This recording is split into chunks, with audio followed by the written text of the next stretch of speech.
Hey, it's Monday morning, and we are kicking off the week with a breaking and stunning development in the Charlie Kirk murder case. Comes from none other than the FBI Deputy Director, Dan Bongino. Bombshell news. Bombshell news. My friend and friend of this program and great American patriot is going to be number 2 at the FBI. This is so important, everybody. Let me explain to you before we play Dan Bongino's clip here. Dan Bongino becoming Deputy Director of the FBI means that somebody is going to have Kash Patel 6 to turn the FBI back into a law enforcement agency. And I trust Kash Patel with my life, and I trust Dan Bongino with my life. And you have 1-2 combo here for our country. I could not be more happy for not just for Dan Bongino, but for our country. And woof, watch out, DC. It's going to get a little uncomfortable. Obviously, Charlie Kirk was a fan of Dan Bongino's. Now it's up to Dan Bongino and the FBI to find the truth behind the murder of Charlie Kirk. And it is his latest revelation about the investigation. Happened just this morning on Fox. It's got the internet buzzing. First, let's catch up on the latest on the investigation before we show you our breaking, stunning claim by FBI Deputy Director Dan Bongino about the murder of Charlie Kirk. Authorities in Utah are poring over what they call a mountain of evidence against 22-year-old Tyler Robinson, the man authorities say fired that single fatal shot, killing Charlie Kirk. The district attorney saying they hope to file charges by tomorrow, but authorities say they're receiving little help from the suspect who turned himself in Thursday. He's not cooperating, but all the people around him are cooperating. Utah's governor saying they have interviewed Robinson's roommate, with whom they say he was romantically involved. Authorities say it was his own father who contacted the Washington County Sheriff's Office after seeing those grainy pictures that were shared with the public. And according to the New York Times, those images were also recognized by acquaintances of the suspect in a group chat on a messaging app. Several of the group members apparently joking with the alleged shooter about how he resembled the person in the photos. The messages described by the Times reportedly show one user tagging the suspect's username and asking, "Where are you at?" with a skull emoji. Suspect quickly responding that the man in the picture was his doppelganger and that people were trying to get him in trouble. Law enforcement is now reviewing this video obtained by TMZ, which appears to show the suspect walking towards campus at 8:07 a.m. In another video obtained by TMZ is a man appearing to match the description of the alleged shooter. Police say he appears to walk with a stiff right leg. Law enforcement sources telling us they believe he was hiding his long gun underneath his clothing. Hours later, as Charlie Kirk fired up the crowd, tossing out hats, authorities say the suspect made his way to the roof of a building about 175 yards from the stage and waited out of sight. At 12:22 p.m., investigators say the alleged shooter sprang into that sniper position. A minute later, at 12:23 p.m., Kirk began answering a question about gun violence.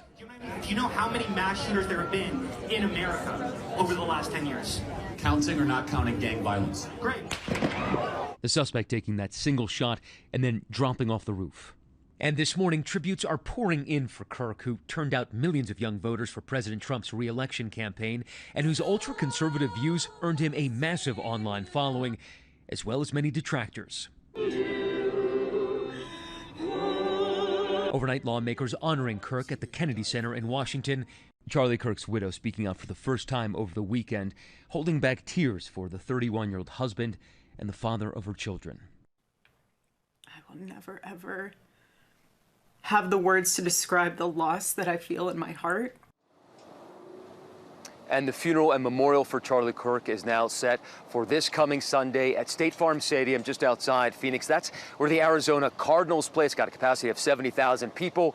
And President Trump said that he will be there. He has also ordered flags lowered to have staff starting late Wednesday. FBI Director Dan Bongino, he made a stunning claim earlier this morning when he confirmed that his agency was investigating whether Charlie Kirk's suspected killer had ties to someone present at the university event where the right-wing influencer was shot.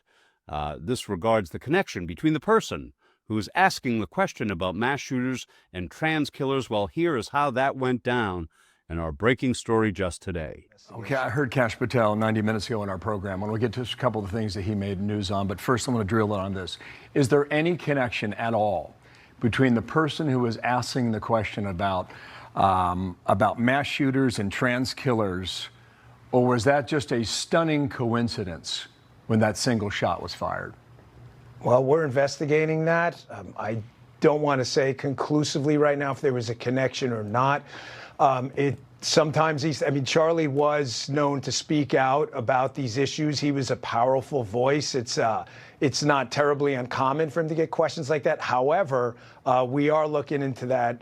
Any potential connection here, okay, so we're going to scrub. I'm not drawing conclusions from your answer, but you're saying it's a possibility. Is that what I hear you saying? We're looking into everything, Bill. There's not going to be a stone left unturned if there was anyone involved who aided or abetted.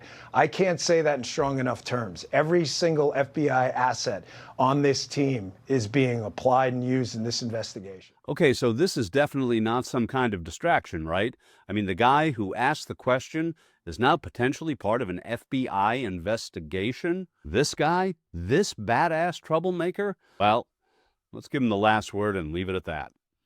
I'm not going to show a video of what happened, mostly because I can barely watch it. But yeah, here's what I asked. I asked, do you know how many transgender Americans have been mass shooters over the last 10 years? Too many.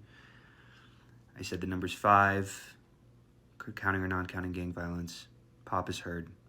Shout out to CNN for fact-checking me and saying I'm right. People have obviously pointed to the irony that